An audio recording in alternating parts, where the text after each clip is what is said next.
The third topic we're going to discuss or review in Category 1 is arithmetic and geometric sequences. Now, a sequence is simply a list of numbers that form some type of pattern. And specifically, arithmetic forms a pattern when the numbers are adding. You can add or subtract some common difference to get the same number over and over to get to the next term. So if you would jot this formula down, to find any nth term in the sequence, we're going to take the first term, a sub 1, plus d, what that common difference or what you're adding, subtracting every time to get to the next number, times n minus 1. So if we wanted to find the 20th term, we would simply put 20 in place of n. So this first example asks us to find the sixth term in the sequence. Well, if it's only asking for the sixth term, we already know 1, 2, 3, 4. So this one, it may be more efficient in our thinking just to go ahead and keep adding or subtracting that common difference. So the first, there's the second, third, fourth. We want to know not 5, but what is this sixth term? So in order to find this number, we need to probably find what our pattern is, or what is our d value, or common difference. So let's start with the first term. And to go from -8 to -3, I know I could simply add 5. And see if that pattern continues. Add 5, 2 plus 5 is 7.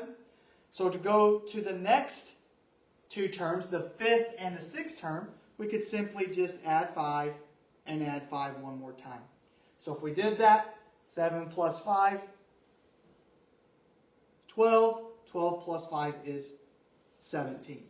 But if it asks for something besides the sixth term, what if it asks for the 40th term?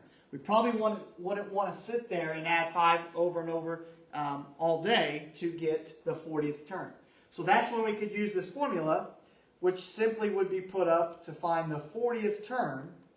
We would take the first term, well, the first term in the sequence, -8, plus the common difference was 5, times 40 minus 1, because we want to know the 40th term. And you could follow the orders of operations, and you would find the 40th term in the sequence. Or you could leave this as the variable x, go put it into your y equals screen, and go look at table values, and go find the 40th term. The second question just simply asks, what equation could we use? And we kind of just discussed that. In general, to find any nth term, we could do the first term plus the common difference times n minus 1. Second type of sequence you could see is not if you add or subtract, but if you multiply or divide to get to the next term. If you multiply or divide by the same number to get to the next term, and we call these geometric sequences.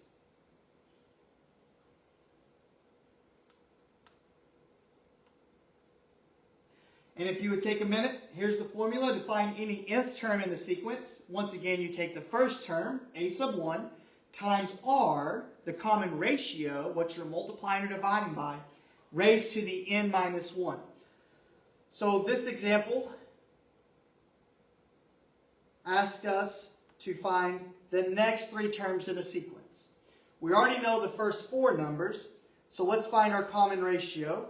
So ask ourselves, how do we go to 1 to 3? Times 3. 3 to 9? Times 3. 9 times 3, that is 27. So if we're going to find the next three terms, we can continue this pattern, times 3, times 3, times 3. And I've already done this, so 27 times 3, 81, times 3, 243, and then 729. So the next three terms of the sequence, 81, 243, and 729. That would answer the question they're asking.